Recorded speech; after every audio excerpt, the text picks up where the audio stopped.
चांगलं जगा, कारण तुका म्हणे एका मरण्याची सरे, उत्तमची उरे कीर्ती मागे.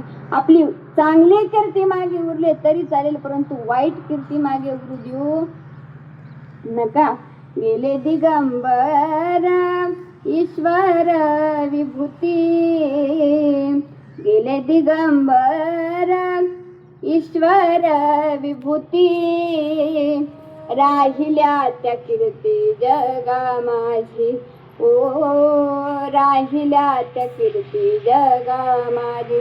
गेल्याच्या नंतर आपली काहीतरी उत्तम कीर्ती मागे उरू द्या, असं तुकोबराई सांगतात. म्हणून कारण जीवनामध्ये सगळं काही पुन्हा पुन्हा मिळेल, परंतु हे जे शरीर आहे ते पुन्हा मिळणार नाही. कारण पुनर्वित्तम पुनर्मित्रम पुनर्भार्या पुनर्बहीण, ये सर्व पुनर्लभ्यम न शरीरम पुनः पुन्हा.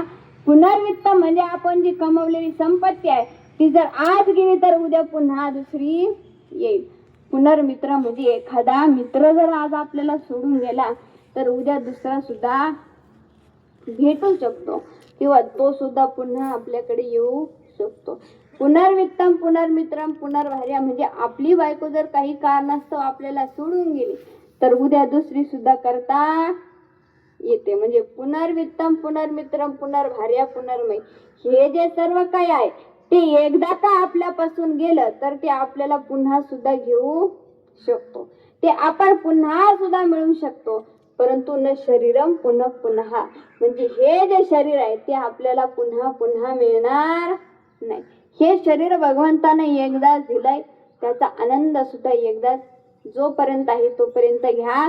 त्या भगवंताचं नामस्मरण चिंतन करा, कारण त्या भगवंताचं नामस्मरण चिंतन केल्याने काय होईल, तेने विना जीवा सुख नाही. त्या भगवंताचं नामस्मरण केल्याशिवाय या जीवाला सुखाची प्राप्ती होणार नाही. म्हणून जोपर्यंत आहे तोपर्यंत नामस्मरण करा, कारण आपल्याला सोडवणारा कोणीही नाही. कुठलीही अडचण येऊ द्या, त्या अडचणीच्या काळामध्ये सोडवणारा कोण आहे, भगवान परमात्मा आहे. भगवान परमात्मा आपल्याला प्रत्येक अडचणीतून सोडवणार आहे. मग जर भगवान परमात्मा आपल्यासाठी एवढं करणार असेल तर आपल्याला त्याचं नामस्मरण करण्यासाठी काही अडचण नाही. मग तुम्ही म्हणा ताई तुम्ही सांगता भगवंताचं नामस्मरण करा, परंतु तुमचा देव आहे तरी कुठे. संत महात्मे सांगतात, देवा आहे हृदय मंदिरी शोधून पाहे. विठ्ठल जळी स्थळी भरला, इता ठाव नाही उरला, आजम्या दृष्टीने पाहिला. विठ्ठल म्हणजे विठ्ठल जळी स्थळी भरला. प्रत्येक ठिकाणी माझा भगवान परमात्मा आहे. झाडामध्ये भगवान परमात्मा, प्रत्येक जीवामध्ये भगवान परमात्मा आहे.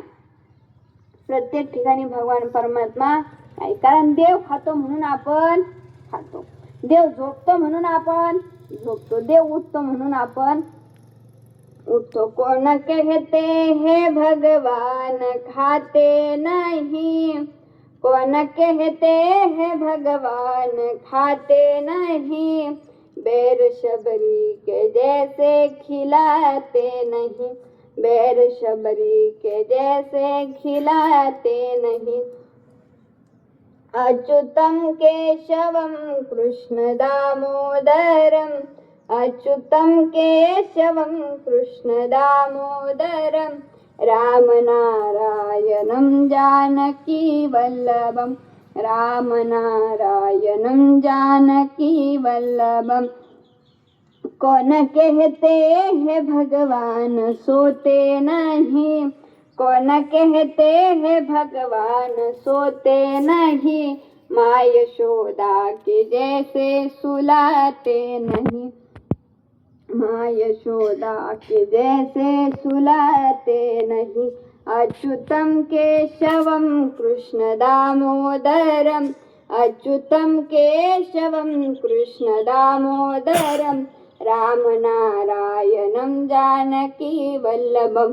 म्हणजे देव आहे, देव खातो सुद्धा, देव झोपतो सुद्धा आणि देव उठतो सुद्धा. देव खातो म्हणून आपण खातो, देव झोपतो म्हणून आपण झोपतो आणि देव उठतो म्हणून आपण उठतो.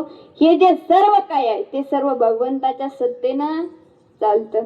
तुझे सत्तेने वेदासी बोलणे सूर्यासी चालणे तुझ्या बळे. सर्व जे काही आहे ते सर्व त्याच्या सत्तेनं चालते. हे जे शरीर आहे ते सुद्धा चाले. हे शरीर कोणाची सत्ते कोण बोलविते हरिविना. त्याच्या सत्तेनं सर्व काही चालतं. म्हणून देव आहे आणि देव जेवतो सुद्धा.